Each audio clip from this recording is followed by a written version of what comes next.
नमस्कार, मैं रविशंकर द्विवेदी केंद्रीय संस्कृत विश्वविद्यालय के मुख्यालय में शोध सहायक के रूप में कार्यरत हूँ। प्रदत्त विषय के अनुरूप मैंने पांडुलिपि विज्ञान का चयन किया है। इस वीडियो में हम पांडुलिपि का एक सामान्य परिचय की चर्चा करेंगे। अब पांडुलिपि का नाम सुनते हमारे मन में अनेक प्रश्न उत्पन्न होते हैं। पांडुलिपि क्या है, इसकी उत्पत्ति कैसे हुई, कैसे प्रकट हुई, हमारे प्रकाश में कैसे आई, लेखन कैसे प्रारंभ हुआ इत्यादि। मानव का यह स्वभाव है।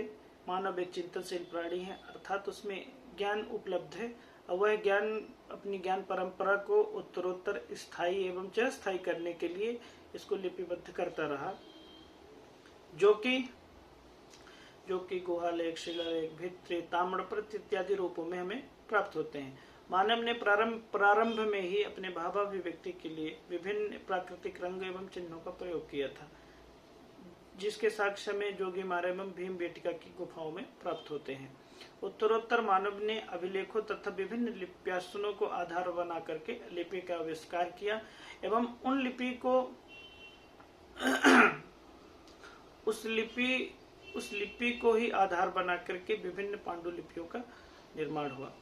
अब हमारे मन में पुनः जिज्ञासा होती है कि पांडुलिपि किसको कहते हैं, पांडुलिपि की क्या परिभाषा है। तो राष्ट्रीय पांडुलिपि मिशन ने इसकी सटीक परिभाषा दी है। वो कहते हैं पांडुलिपि कागज, छाल, ताड़ के पत्ते अथवा किसी अन्य सामग्री कम से कम 75 वर्ष पूर्व हस्तलिखित का संयोजन हो, जिसका वैज्ञानिक, ऐतिहासिक एवं सौंदर्यपरक महत्व, उसको हम पांडुलिपि कहते हैं।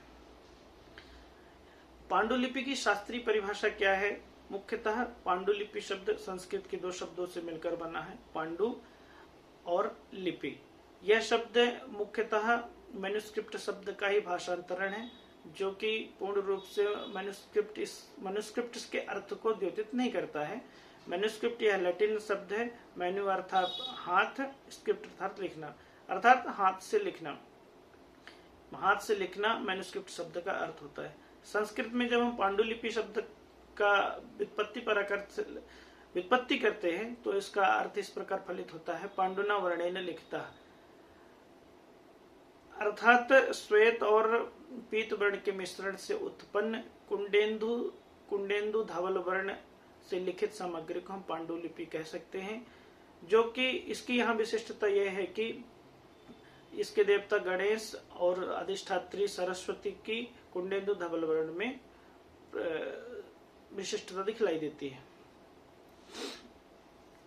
संस्कृत प्राचीन ग्रंथों में हमें पांडुलिपि शब्द नहीं मिलता है, अपितु इसके स्थान पर पांडुलेख शब्द मिलता है। शब्द कल्पद्रुमकार ने महर्षि व्यास को उदाहरण देते हुए पांडुलेख का परिभाषा इस प्रकार दी है। पांडुलेखेन फलके भूमौ व प्रथमं लिखेत, न्यूनाधिकंतु संशोध्य पश्चात पत्रे निवेशयेत। अर्थात पांडुलेखेन अर्थात चाक अथवा खड़िया से सबसे पहले भूमि पर अथवा लकड़ी के पट्टे पर लिखना चाहिए। उसके बाद यदि उसमें कुछ संशोधन है, संशोधन करना चाहिए। संशोधन करने के बाद फाइनल रूप से, जो फाइनल पुस्तक का रूप है, लिप्यासन है, पत्र है, उस पर लिखना चाहिए और उसी को पक्का कर दिया जाना चाहिए।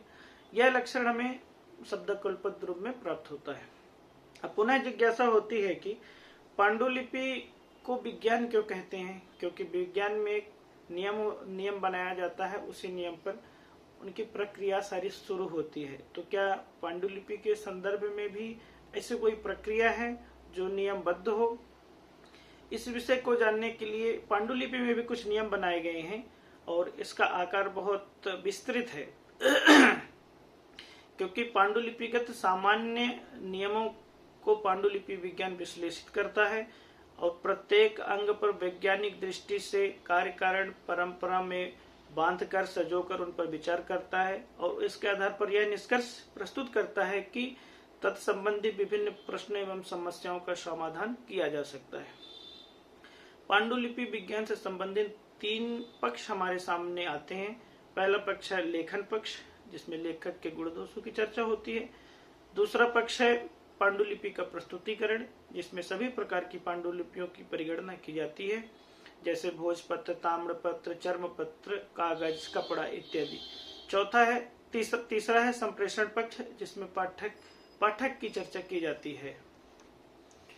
अब हमारे मन में पुनः जिज्ञासा होती है कि पांडुलिपि को किसी लिपि द्वारा आबद्ध किया गया है, तो क्या इसकी एक ही लिपि है अथवा अनेक लिपियां भी हैं?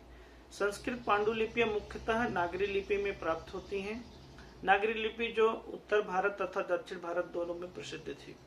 इसी प्रकार शारदा लिपि जो कश्मीर में प्रसिद्ध थी, ग्रंथ लिपि जो दक्षिण भारत में प्रसिद्ध थी, कैथी लिपि जो पूर्वोत्तर तथा उत्तर भारत के क्षेत्रों में प्रसिद्ध थी तथा मध्यकाल में बिहार में बहुत प्रचलित थी।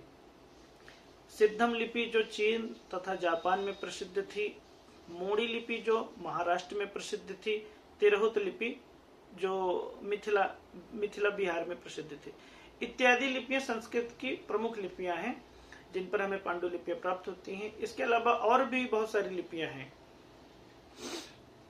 अब पांडुलिपि के संदर्भ में हमारे मन में जिज्ञासा होती है कि वर्तमान में कितनी पांडुलिपियां हैं और कहां कहां पर प्राप्त होती हैं। राष्ट्रीय पांडुलिपि मिशन के द्वारा प्रदत्त आंकड़े से हमें पता चलता है कि लगभग विश्व में संस्कृत की पांडुलिपियां 1 करोड़ के लगभग हैं, जिनका कुछ का उन्होंने विवरण भी दिया है जो इस प्रकार है। जैसे श्री आचार्य श्री कैलाश सूरी ज्ञान मंदिर कोवा, जिसमें 2.5 लाख पांडुलिपियां हैं। सरस्वती भवन लाइब्रेरी बनारस, जिसमें 90,000 पांडुलिपियां हैं। लाल भाई दलपत भाई इंस्टीट्यूट ऑफ इंडोलॉजी अहमदाबाद, इसमें 90,000 पांडुलिपियां हैं। गंगानाथ झा परिसर इलाहाबाद प्रयागराज, जिसमें 56,475 पांडुलिपियां हैं। एवं केंद्रीय संस्कृत विश्वविद्यालय के सभी परिसरों को मिला करके कुल जो सेंट्रल डेटाबेस है उसमें 57,000 से अधिक पांडुलिपियां हमें प्राप्त होती हैं। इसी प्रकार सरस्वती महल लाइब्रेरी तंजावुर तमिलनाडु में 49,000 पांडुलिपियां हैं। राजस्थान प्राच्य विद्या प्रतिष्ठान जोधपुर में 48,000 पांडुलिपियां हमें प्राप्त होती हैं। भंडारकर ओरिएंटल रिसर्च इंस्टीट्यूट में 29,510 पांडुलिपियां प्राप्त होती हैं। इसी प्रकार डेक्कन कॉलेज में 11,170 पांडुलिपियां प्राप्त होती हैं। पांडुलिपि के संरक्षण के लिए भारत सरकार ने राष्ट्रीय पांडुलिपि मिशन की स्थापना सन 2003 में की। इसका मुख्य कार्य था पांडुलिपियों का संग्रहण, संरक्षा एवं संवर्धन करना। राष्ट्रीय पांडुलिपि मिशन ने लगभग 50 लाख से अधिक पांडुलिपियों का डॉक्यूमेंटेशन किया, 3.5 लाख से अधिक पांडुलिपियों का डिजिटलीकरण किया तथा 100 पांडुलिपि संसाधन केंद्र स्थापित किए। अब हम कुछ प्रसिद्ध पांडुलिपियों की चर्चा करते हैं। जैसे रामायण की पांडुलिपि वर्तमान में ओरिएंटल रिसर्च इंस्टीट्यूट बड़ौदा में है। इसका संपादन GH भट्ट ने किया था। इसके संपादन का कार्य 1951 से 1975 तक चला, लगभग 24 वर्ष। इसी प्रकार महाभारत की पांडुलिपि हमें Bhandarkar oriental research institute Pune Maharashtra से प्राप्त होती है। इसका संपादन VS सुखांकर, SK वेलवलकर एवं RN दांडेकर आदि विद्वानों ने किया। इसके संपादन का कार्य लगभग 47 साल चला, जो 1919 से प्रारंभ होकर 1966 तक चला। इसी प्रकार अर्थशास्त्र की पांडुलिपि ओरिएंटल रिसर्च इंस्टीट्यूट मैसूर से प्राप्त होती है, जिसका संपादन R श्याम शास्त्री ने किया। पुनः प्रश्न होता है कि पांडुलिपियों का अध्ययन क्यों जरूरी है? क्योंकि पांडुलिपि ज्ञान राशि है, इसमें विभिन्न विषय ज्ञान उपलब्ध हैं और यदि हम इसका अध्ययन नहीं करते हैं तो इन सब ज्ञानों से वंचित रह जाते हैं। और वर्तमान हमारा ज्ञान है इन्हीं प्राचीन ज्ञान पर ही आधारित है। जैसे आजकल गणित के बड़े बड़े ज्यामितीय सिद्धांत हमें कल्पसूत्रों में दिखलाई देते हैं और वह कल्पसूत्र पांडुलिपियों के रूप में संकलित हैं। जब पांडुलिपियों का उद्घाटन हुआ तो हमें कल्पसूत्रों का ज्ञान हुआ, उसमें विद्यमान ज्यामितीय सिद्धांतों का ज्ञान हुआ। ठीक इसी प्रकार जैसे वर्तमान में भोजन की बहुत चर्चा होती है, तो भोजन विषय में यदि भारतीय व्यंजन की चर्चा की जाए तो मुगलई, अफगानी इत्यादि शब्द हमें अनेक बार सुनाई देते हैं। इसका कारण यह है कि फारस की पांडुलिपियों में इनका बहुधा उल्लेख प्राप्त होता है, किंतु भारत की जो भोजन परंपरा है, व्यंजन परंपरा है, उसका हमें नामोनिशान नहीं दिखता है। किंतु हमारे पास भोजन की भी अनेक पांडुलिपियां हैं, जैसे भोजन कुतूहलम। इस पांडुलिपि में भोजन की अनेक विधियां हैं, भोजन के गुण धर्म हैं, सत्व रजस्तम इत्यादि गुणों की चर्चा की गई है। इसी प्रकार शिव पल्लकी सेवा प्रबंधनम पांडुलिपि है, जो मंदिर में प्रसाद निर्माण की विधि बताती है। इसी प्रकार रघुनाथाभ्युदयम, सर्वेंद्र पाक शास्त्रम इत्यादि पांडुलिपियां। हाल ही में सुप्रीम कोर्ट ने राम मंदिर निर्णय के संदर्भ में ओरिएंटल रिसर्च इंस्टीट्यूट द्वारका से प्राप्त अयोध्या महात्म्यम नामक पांडुलिपि को प्राप्त किया और उस पांडुलिपि को आधार बना करके अयोध्या मंदिर का निर्णय सुनाया। उस पांडुलिपि के पेज नंबर 34 में मंदिर के स्थान का वर्णन किया गया था। इस पांडुलिपि का समय है 1622 ईस्वी। इसी को आधार बना करके सुप्रीम कोर्ट ने अपना निर्णय सुनाया। इससे यह पता चलता है कि पांडुलिपि के ऐतिहासिक साक्ष्य तथा इसकी वर्तमान प्रासंगिकता बखूबी है। आज भी इसकी प्रासंगिकता दिनों दिन बरकरार है। अब हमारी जिज्ञासा होती है कि पांडुलिपि के विषय में हम नया क्या कर सकते हैं, हमें क्या करना चाहिए, वर्तमान में इसके सुरक्षा की दृष्टि से, संवर्धन की दृष्टि से क्या कर सकते हैं। तो सर्वप्रथम पांडुलिपि अपने आप में अनंत संभावनाओं का क्षेत्र है और अनंत ज्ञान राशि इसमें विद्यमान है। इस ज्ञान राशि की सर्वप्रथम संरक्षण की आवश्यकता है। तो पांडुलिपियों का सर्वप्रथम संरक्षण होना चाहिए। दूसरा, नवीन पांडुलिपियों की खोज होनी चाहिए। तीसरी, खोई हुई पांडुलिपियों को प्राप्त करना चाहिए। चौथा, पांडुलिपि के क्षेत्र में नवीन मेधा को समाहित किया जाना चाहिए। इन सब कार्यों के लिए हमें नवीन तकनीक एवं परिवेश की भी आवश्यकता होगी। उस तकनीक को भी अपनाना है, जैसे डिजिटलीकरण।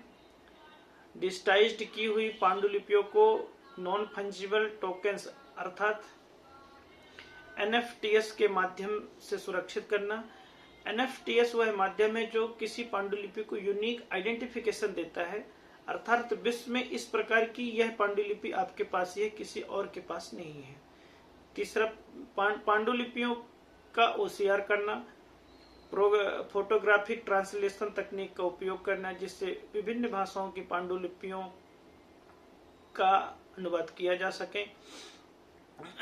पांडुलिपि के क्षेत्र में हमें पब्लिक प्राइवेट पार्टनरशिप की सहभागिता भी लेनी चाहिए, जिससे हमारी धन की कमी, तकनीकी की कमी, कौशल प्रशिक्षण की कमी को दूर किया जा सकता है तथा इसके प्रचार प्रसार को और बढ़ावा दिया जा सकता है।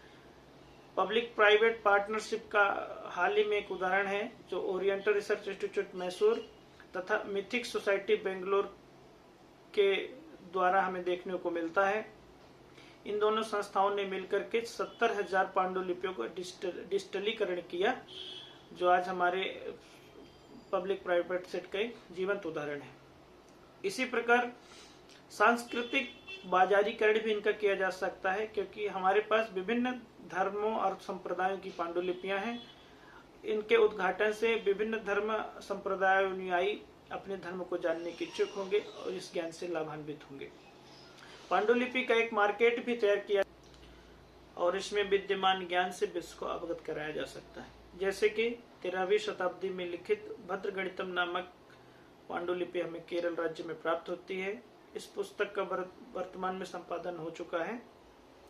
केंद्रीय संस्कृत विश्वविद्यालय द्वारा इसका संपादन प्रकाशन किया जा चुका है। इस पुस्तक के आ जाने से हमें 13वीं शताब्दी में विद्यमान गणितीय सिद्धांतों का पता चलता है और जिससे विश्व अवगत होगा। इसी प्रकार राजकीय संस्कृत लाइब्रेरी बड़ौदा में प्राप्त वैमानिक शास्त्रम नामक पांडुलिपि हमें प्राप्त होती है, जिससे हमें वैमानिकी ज्ञान की वृद्धि होगी और विश्व हमारे वैज्ञानिक संबंधी ज्ञान से अवगत होगा। पांडुलिपि का एक कला पक्ष भी है, क्योंकि पांडुलिपि में विभिन्न सुंदर सुंदर चित्र हमें देखने को मिलते हैं। अर्थात इसकी प्रदर्शनी लगाई जा सकती है, विश्व में इसका प्रचार प्रसार किया जा सकता है, जिससे इसके ज्ञान के प्रति लोग दिनों दिन आकृष्ट होंगे।